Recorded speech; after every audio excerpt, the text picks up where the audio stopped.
O livro de Enoque é, sem dúvida, um dos textos mais misteriosos e intrigantes da história religiosa. Ele desperta curiosidade e fascínio por seu conteúdo único, que aborda temas como anjos caídos, gigantes conhecidos como Nefilins e o julgamento de Deus. Mas por que ele foi excluído da Bíblia? O que há de tão controverso nesse livro? Hoje, vamos mergulhar fundo nesse tema, explorando o conteúdo do livro de Enoque, sua história e como ele é visto por diferentes tradições cristãs. O livro de Enoque é atribuído a Enoque, o sétimo patriarca depois de Adão, mencionado brevemente na Bíblia em Gênesis capítulo 5, versículo 24, onde se diz que ele andou com Deus e foi levado por ele. Esse detalhe já o torna uma figura fascinante, mas o texto que leva seu nome vai muito além. Ele apresenta uma narrativa detalhada sobre eventos sobrenaturais que não são encontrados em outros livros bíblicos. Um dos temas centrais do livro de Enoque é a história dos anjos caídos, conhecidos como os vigilantes. Segundo o texto, esses anjos desceram à terra, se rebelaram contra Deus e tiveram filhos com mulheres humanas, dando origem aos Nefilins, gigantes poderosos e violentos. Essa história é mencionada de forma breve em Gênesis capítulo 6, mas o livro de Enoque expande o relato, descrevendo os pecados desses anjos, como eles ensinaram artes proibidas à humanidade e como isso levou à corrupção da terra. O livro também fala sobre o julgamento desses anjos caídos e dos Nefilins. Ele descreve como Deus enviou o dilúvio para purificar a terra e como os anjos rebeldes foram aprisionados em abismos sombrios, aguardando o julgamento final. Essas descrições são tão vívidas e detalhadas que muitos leitores ficam impressionados com a riqueza do texto. Mas, se o livro de Enoque é tão fascinante, por que ele não está na Bíblia? A resposta é complexa e envolve questões históricas, teológicas e culturais. Durante os primeiros séculos do cristianismo, havia muitos textos religiosos circulando e nem todos foram considerados inspirados por Deus. O processo de formação do cânon bíblico foi longo e envolveu debates intensos entre líderes religiosos. O livro de Enoque foi amplamente respeitado por algumas comunidades judaicas e cristãs primitivas. Ele é citado no Novo Testamento, na carta de Judas, capítulo 1, versículos 14 e 15, onde Judas faz referência direta a uma profecia de Enoque. Isso mostra que o texto era conhecido e, em certa medida, valorizado. No entanto, ele não foi incluído no cânon bíblico oficial, adotado pela maioria das tradições cristãs.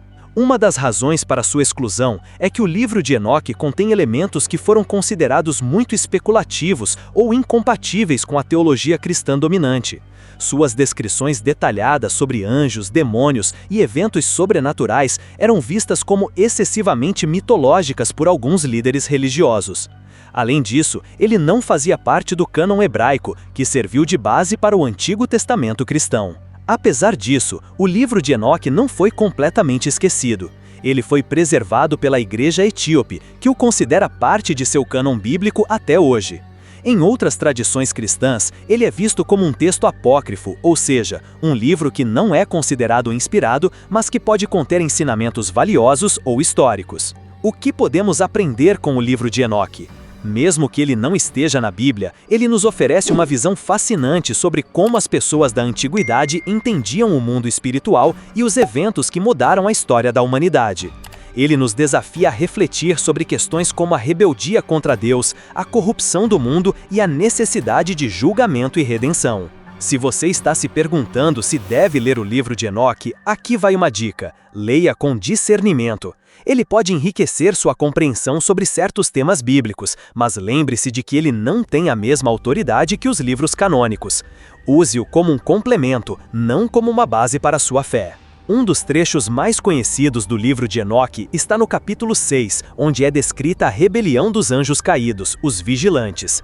O texto diz: "E aconteceu que, quando os filhos dos homens se multiplicaram naqueles dias, nasceram-lhes filhas formosas e belas. E os anjos, os filhos do céu, as viram e desejaram-nas, e disseram uns aos outros: Vamos escolher para nós esposas dentre as filhas dos homens e gerar filhos."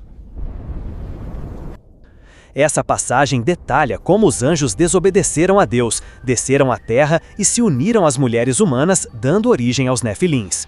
Essa narrativa é fascinante porque expande o que é mencionado de forma breve em Gênesis capítulo 6, versículos 1 a 4, oferecendo uma visão mais ampla sobre os eventos que levaram à corrupção da humanidade antes do dilúvio.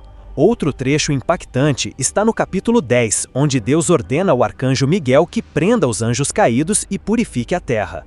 O texto diz: "E o Senhor disse a Miguel: Vai e anuncia a Samiasa e aos seus companheiros que se uniram às mulheres e se contaminaram com elas. Amarra-os por 70 gerações nas profundezas da terra, até o dia do grande julgamento." Essa passagem mostra a justiça de Deus em ação, reafirmando que ele não tolera o pecado e que no tempo certo todo mal será julgado. É uma mensagem poderosa que ecoa em toda a Bíblia, lembrando-nos da santidade e soberania de Deus. Por fim, no capítulo 14, encontramos uma visão impressionante de Enoque sobre o trono de Deus. Ele descreve: "E eu vi um grande trono de glória, e sua aparência era como cristal. E ao redor dele havia rodas resplandecentes como o brilho do sol. E havia fogo ao redor do trono, e os serafins estavam ao seu redor, cantando incessantemente: Santo, Santo, Santo é o Senhor dos Exércitos." Essa visão é semelhante às descritas em Isaías capítulo 6 e Apocalipse capítulo 4, mostrando a majestade e a glória de Deus. É um lembrete de que mesmo em meio ao caos e à corrupção descritas no livro, Deus permanece no controle absoluto. Esses trechos são apenas uma amostra do conteúdo fascinante do livro de Enoque. Eles nos convidam a refletir sobre a rebeldia contra Deus, a justiça divina e a glória do Criador. Se você decidir explorar esse texto, faça isso com a mente aberta, mas sempre ancorado na palavra de Deus, que é a nossa fonte suprema de verdade e sabedoria. Se este vídeo tocou o seu coração e te ajudou de alguma forma, não guarde essa mensagem só para você. Deixe seu comentário aqui embaixo, queremos muito saber o que você pensa e como Deus tem falado com você. Curta o vídeo para que mais pessoas possam encontrá-lo e serem abençoadas também. Compartilhe com seus amigos, familiares ou com alguém que você sabe que precisa ouvir essa mensagem hoje. E claro, inscreva-se no canal e ative o sininho para não perder nenhum conteúdo que pode transformar sua vida. Juntos, podemos espalhar esperança e fé para o mundo inteiro.